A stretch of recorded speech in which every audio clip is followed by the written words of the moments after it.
Hi, the Sultan of Silver here with you, and welcome to an edition of Beards Without Borders, but tonight I think I'm going to call it Pipes Without Borders, because I'm going to be reading something to you that's pipe related, something that all the pipe smokers, and I have thousands and thousands of new subscribers that are pipe smoking enthusiasts and pipe culture guys and gals.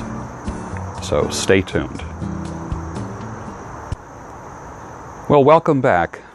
Let me toast you first. Tonight I'm just having some seltzer with lemon and lime. So here's to you, my faithful listeners. Refreshing. I love it. That's from SodaStream. It's my favorite. Tonight in the pipe is going to be Hyde Park tobacco. It's one of the strangest pipe tobaccos I've ever had in my life. Strangely addictive. It's what they call a perfumed. Comes in a bag, in a tin. It's made by Peterson of Dublin, Ireland. And you'll have to go to tobaccoreviews.com to read a review on what people say about it. But let me just pack up a pipe and we'll get started here. I'm just going to be dropping it in. It's a fairly moist tobacco that I dried out ahead of time. And it's what they call a perfumed pipe tobacco. It's very odd. It's got just a interesting little after flavor. It looks like it's kind of a broken flake, but not quite like just a pure shag cut. I mean, there are some chunks in there, so it looks like it was a flake that was kind of semi-rubbed out. For those that aren't pipe smokers, when you take flake tobacco, which looks like the size of a stick of gum, you put it in your hands and you go like this, that's called rubbing it out. And I know there's probably people saying, rubbing it out. Of course. There's a Beavis and Butthead in every crowd. Well, tonight I'll make some people happy. You know, you can't make everybody happy. You know that saying, you can please some of the people some of the time.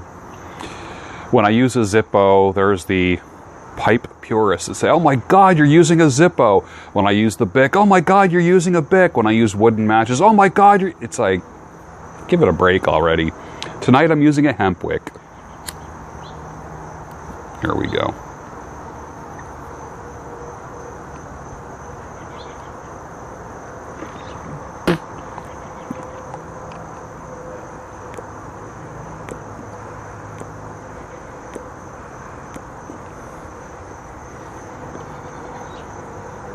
Tamp it down a little bit. That's called the charring light or the false light.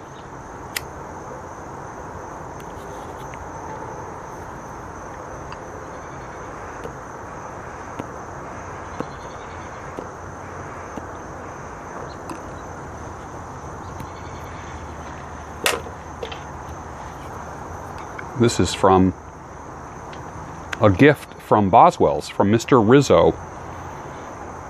Gave that to me, sat in my chair, I worked on his beard. Gave me a pipe. This pipe is from Guild Pipes. This is a gift from my brother Tony. Guild Pipes is out of Melbourne, Florida. He restores pipes and creates pipes. I'll leave the website down below. He probably doesn't even know that I'm mentioning him, but it's one of my favorite smoking pipes.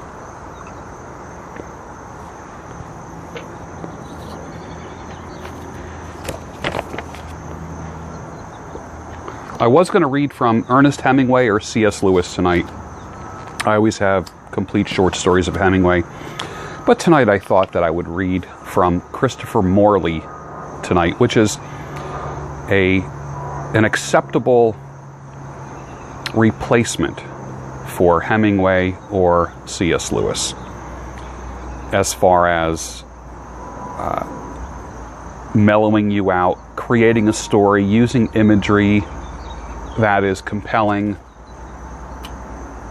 Make sure that hemp wick is out.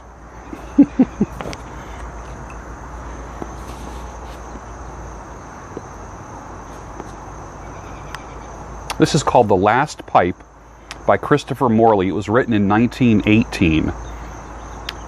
Christopher Morley lived from 1890 to 1957.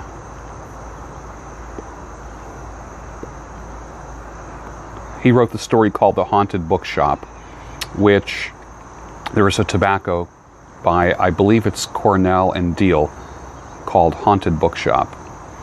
And the Christopher Morley puts a lot of pipes throughout his literature. So for those that are pipe or cigar enthusiasts, not so much nicotine, in a hurry, have to smoke kind of enthusiasts, but relax with a pipe, read a book, write a book, you'll like Christopher Morley. Anything by Christopher Morley is good.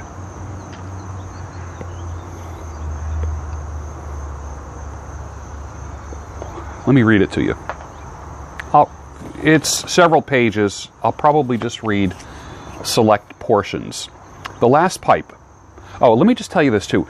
Read to people. If I leave this earth and my only legacy is that I got you to read to your wife, to read to your husband, to read to your children, to read to your friends, to get on YouTube and read to people, then do it. Reading is amazing what it does. It helps a person's mind. And listening to stories as opposed to just watching TV is amazing. So there's some people that will watch this video. There's some people that will just sit back and listen to me read to them. So whatever your style is, that certainly is okay. What I want you to do is to read to people. Have a reading date with your spouse or partner.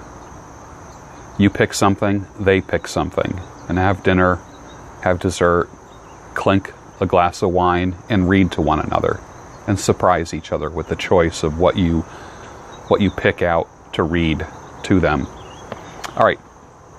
The Last Pipe by Christopher Morley. The last smoker I recollect among those of the old school was a clergyman. He had seen the best society and was a man of the most polished behavior. This did not hinder him from taking his pipe every evening before he went to bed. He sat in his armchair, his back gently bending, his knees apart, his eyes placidly inclined toward the fire. The end of his recreation was announced by the tapping of the bowl of his pipe upon the hob for the purpose of emptying its ashes. Ashes to ashes, head to bed. That's how the story starts. The sensible man smokes, say, 16 pipefuls a day, and all differ in value and satisfaction. In smoking there is, thank heaven, no law of diminishing returns. I may puff all day long until I smell of fumes and soot, but the joy loses no savor by repetition. It is true that there is a peculiar, blithe, rich taste in the first morning puffs inhaled after breakfast. Let me posit here the ideal conditions for a morning pipe as I know them, right after breakfast. After your bath, breakfast must be spread into a chamber of eastern exposure. Let there be hominy and cream, and if possible, brown sugar. There follow scrambled eggs, shirred to a lemon yellow with toast sliced in triangles, fresh, unsalted butter, and Scotch bitter marmalade. Let there be without fail a platter of hot bacon, curly, juicy, fried to the debatable point where softness is overlaid with the faintest crepitation of crackle, of crispiness. If hot Virginia corn pone is handy, so much the better. And coffee, 2/3 hot milk, also with brown sugar. It must be permissible to call for a second serving of the scrambled eggs. Or if this is beyond the budget, let there be a round of judiciously grilled kidneys, with mayhap a sprinkle of mushrooms grown in chalky soil. That is the kind of breakfast they used to serve in Eden before the fall of man and the invention of innkeepers with their crass formula. After such a breakfast, if one may descend into a garden of plain turf, mured about by an occluding wall with an alley of lime trees for sober pacing, then and there is the fit time and place for the first pipe of the day.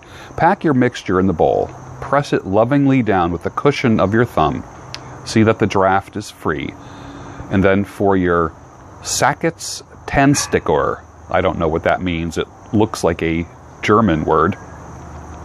A day so begun is well begun, and sin will flee your precinct. Shag, vile care. Obviously, he's writing in a manner that's turn of the century. 1918, this was written, so 100 years ago. The smoke is cool and blue and tasty on the tongue. The arch of the palate is receptive to the fume. The curling vapor ascends the chimney of the nose. Fill your cheeks with the excellent cloudy reek. Blow it forth in twists and twirls. The first pipe of the day. But as I was saying, the joy doesn't end here. Granted that the after-breakfast smoke excels in savor, succeeding fumations grow in mental reaction. The first pipe is animal, physical, a matter of pure sensation.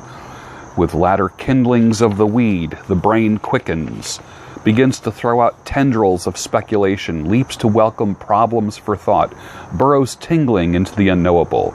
As the smoke drifts and shreds about your neb, your mind is surcharged with the imponderable energy of thought, which cannot be seen or measured, yet is the most potent force in all of existence. All the hot sunlight of Virginia that stirred the growing leaf in its odorous plantation now crackles in that glowing dottle in your briar bowl. The venomous juices of the stalk seep down the stem. The most precious things in the world are also vivid with poison.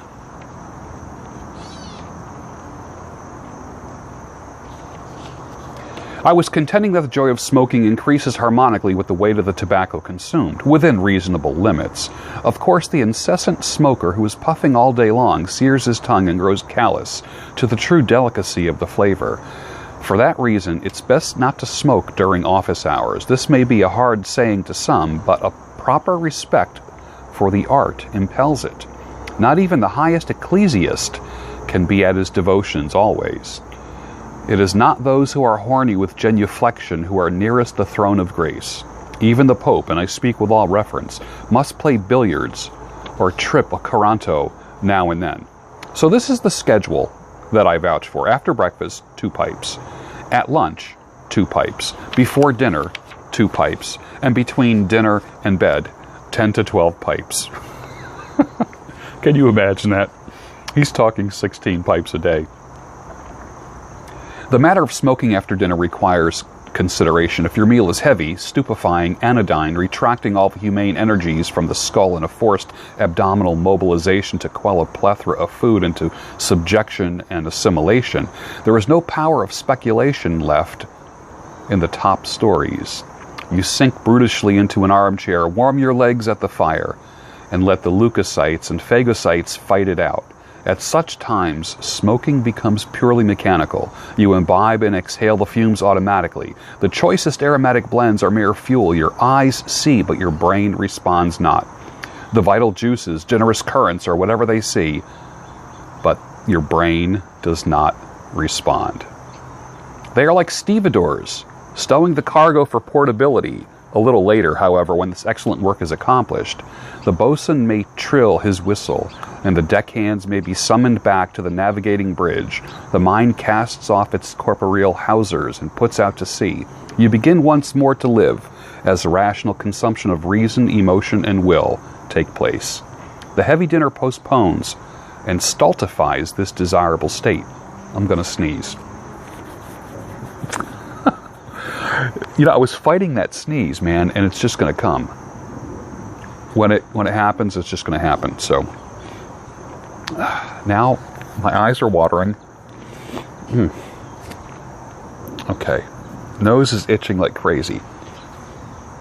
My guess is it's from the cats, because I'm hand raising some kittens that I rescued since they were as big as my hand, fit in my hand, and they're ready to go to new homes within the next week. So that's been going on for the past several weeks. So I am, and they're long hair cats. So the actual dander and hair has been driving me crazy. I have mainly shorter hair tabbies. Smoking is properly an intellectual exercise. It calls forth the choicest qualities of mind and soul. It can only properly be conducted by a being in full possession of the 5 wits. For those who are in pain, sorrow, and grievous perplexity, it operates as a sovereign consoler, a balm and balsam to the harassed spirit. It calms the fretful, makes jovial the peevish. Better than any ginseng in the herbal does it combat fatigue and old age. While Stevenson exhorted virgins not to marry men who do not smoke. So now we approach the crux and pinnacle of this inquirendo into the art and mystery of smoking, that is to say, the last pipe of all, before the so long indomitable intellect abdicates and the body succumbs to weariness. He had a way with words, didn't he? I'm going to give you select readings. The best smoking that I do is midnight, just before my eyelids drop their shade, to remind you again of your primary school poets after the toils, rebuffs, and exhilarations of the day, after piaffily, busily on the lethal typewriter or Schreib machine. I love that. For some hours, a drowsy languor begins to numb the sense. In dressing gown and slippers, I seek my couch. Ho, Lucius, a taper, and some solid, invigorating book for consideration. My favorite is the General Catalogue of the Oxford University Press, a work so excellently full of learning, printed and bound with such eminence of skill, so noble a repository or thesaurus of the accumulated treasures of human learning that it sets the mind in a glow of wonder.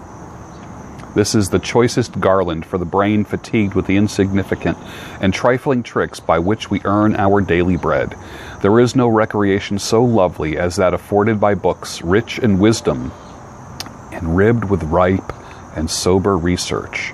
With due care I fill, pack, and light my last pipe of the day, to be smoked reverently and solemnly in bed.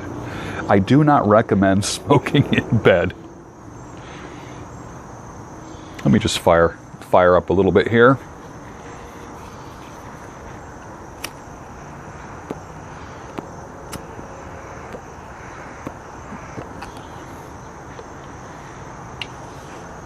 Take a little break. Toast you all again. Raise a glass to you. There you go.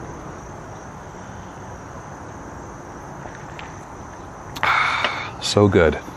So good. The 1,000 brain-murdering interruptions are over. The gentle sibilance of air drawn through the glowing nest of tobacco is the only sound. With reposeful heart, I turn to some favorite entry in my well-loved catalog.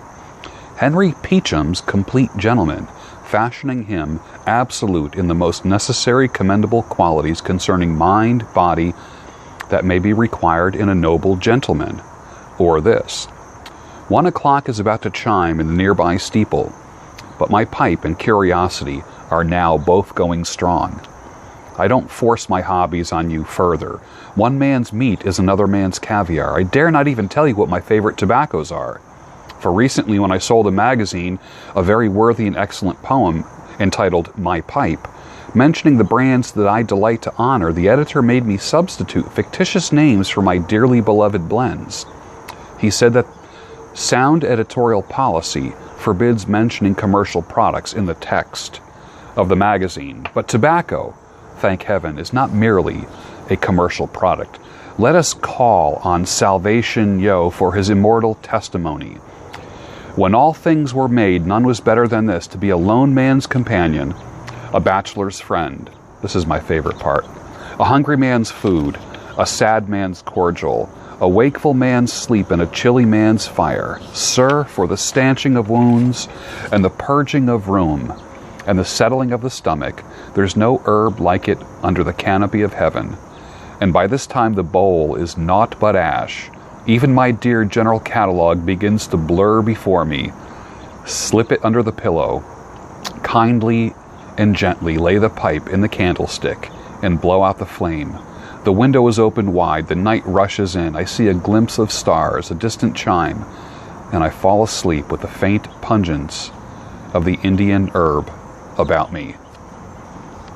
The Last Pipe by Christopher Morley. written in 1918.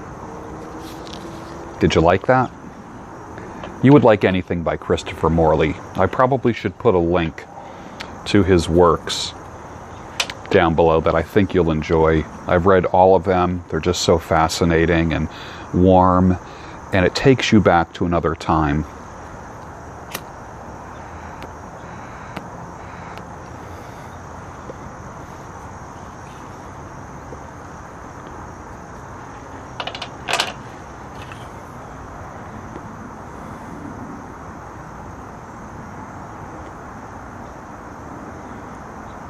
Very delightful, called Hyde Park by Peterson. Check it out on tobaccoreviews.com. Since last year, I'm using a little lapel mic right here. I used to pin it on my shoulder so the beard wasn't like rustling it.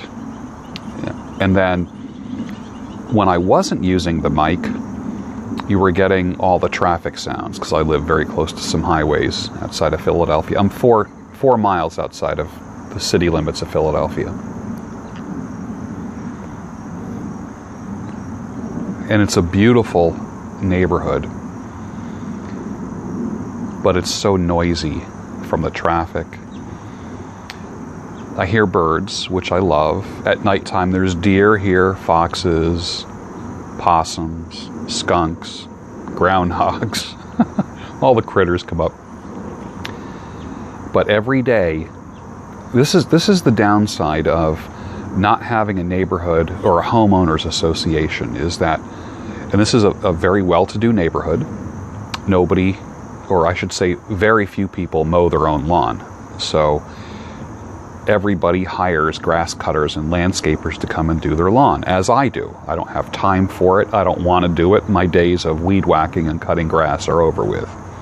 My time is worth more than that, and that's just something that I choose to do as I have gotten older.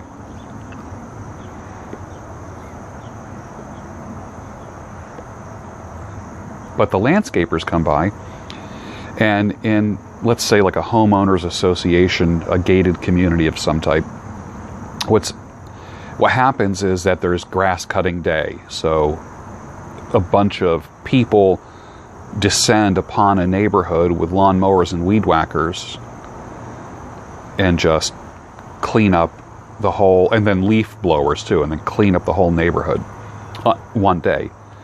What happens here is that everyone has different days. So 7 days a week, weed whackers, lawnmowers, chainsaws, leaf blowers, everything. And I'm surprised that no one has fired up a weed whacker while I'm talking, because that usually does happen. Usually it's kind of like when you wash your car and that makes it rain. You know, you just spend like $12 to drive through the car wash, and then you know it's going to rain. If I want noise, all I have to do is fire up my camera. Hopefully it's not going to stay that way. The jets are coming in. I just see jets flying over because heading to Philly Airport.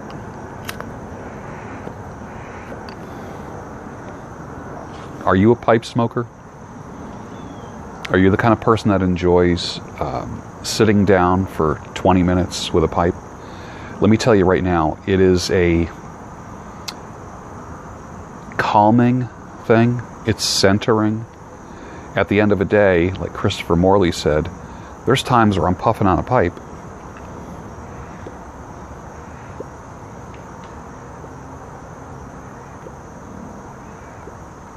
And I visualize my challenges of the day just being like the smoke just going off into the distance. I tell the story of my son watching me smoke a pipe. I was with the kids and I said, I'm going to go out back and have a pipe. And we were all watching TV, me and the three kids. I went out back, sat on the back step and had a pipe. I was out there for about 30 minutes. When I got up, I turned around and there was my son standing in the doorway behind the screen door. And I said, how long were you there? And he said, the whole time. I said, "What were you doing?" He said, "I was watching you." And it was interesting. It was calming for him to watch his father relax. I stopped saying the word problems probably about a year ago, and I think I taught you this in some earlier videos. And I started using the word challenges as opposed to problems. Problems makes you want to give up. Problems is like a big wall in front of you. When you say challenges, I feel like it's like an obstacle course. I have to get through it, and I need to complete and get to the finish line. So when I have a pipe at the end of the day, many times thinking about my challenges, I'm thinking about my day, what I could have done different, how I could have treated people different. And I want to be as peaceful as possible. Obviously, people can still push my buttons, and I can get triggered by different things like anyone can. But not as much as when I was younger. I used to be fairly impulsive. I'm no longer impulsive anymore. I'll never forget, I used to work as a bouncer in a strip club, and that's something that most people don't know about me, most of my subscribers. And I was hired because of my negotiating abilities, because who takes a job wanting to kick ass? I certainly don't, because you can never come away from that unscathed. So when you're dealing with someone who is literally 10, 12 inches taller than you, you have to use your head. If you don't have this, you got to use this. And 9 times out of 10, it would end with a handshake. With an open hand, not a closed hand. Because you're using this in life. And my goal in life is to use less of this and more of this. Shake your hand. Get to know you. That's important. That's what Pipes Without Borders is. That's what Beards Without Borders was that extending an open hand towards people, not a clenched fist. And there's way too many clenched fists in the world. So I challenge you. Let's say there's 10 times that you have a challenge. How many times out of those 10 do you approach it with a clenched fist? And how many times with an open hand? I would challenge you, right now I'm down to about 9 out of 10 times handshake and open hand, using a soft answer to turn away wrath. And some of you know what that's all about. What's important is that you set an example. If you came from a family that slammed doors, drawers, punched walls, most likely that's what was modeled for you. If you came from a family where everybody raised their voice, that's what was modeled for you. So I challenge you to challenge. You don't have problems, you have challenges. I challenge you to rethink some of those less than perfect ways that you were raised. Embrace the good things. Don't throw people away. Don't despise your family. Don't despise your parents. Honor them. Even if they're not here with us, you are to honor them. Honor their memory. Even if you had a parent that was a total prick, honor them. That your life will be long. That's important.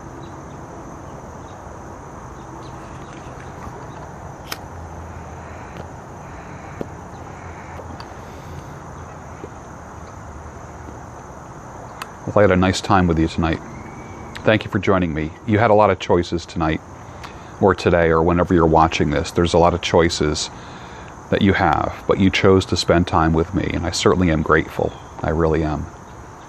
So, like I used to end these sessions with this, peace be with you, and the proper responses, and also with you. Thank you for joining me. Have a good rest of your day.